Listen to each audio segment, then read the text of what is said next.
ভাইয়ের নাম কি? আমার নাম সুফিয়ান আহমেদ।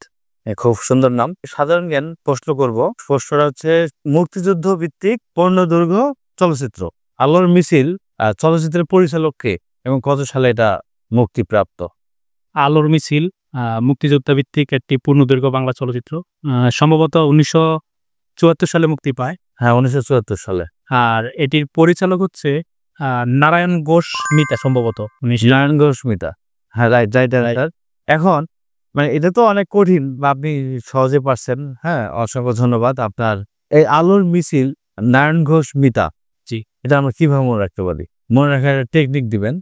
তো এই ভিডিওটা শেষ হওয়ার সাথে সাথে সারা জীবন সবার মনে থাকবে এই ধরনের একটা টেকনিক আপনি দিবেন, চেষ্টা করবেন, আমি দেব আমাদের পক্ষ থেকে।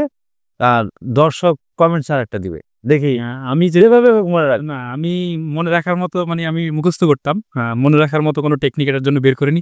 যদি আপনার কাছে থাকে অবশ্যই দেন। আমরা আলোর মিছিল, এখানে কিন্তু মিছিল কথাটা আছে।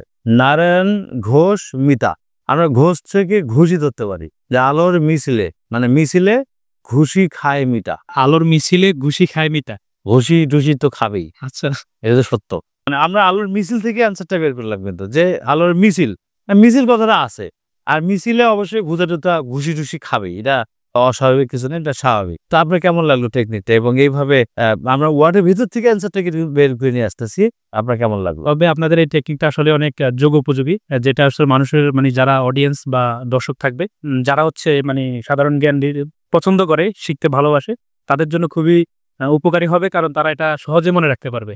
দর্শক, ওনাদের ফেসবুক পেজটা ফলো দিয়ে ওনাদেরকে সাপোর্ট করার কথা বলবো। এবং ওনাদের যে সাধারণ জ্ঞান ভিত্তিক যে কোশ্চেনগুলা, এগুলো যাতে আমরা প্রতিনিয়ত ভিডিও পাই, এটা ওনাদের কাছে রিকোয়েস্ট থাকবে। ধন্যবাদ। Thank you.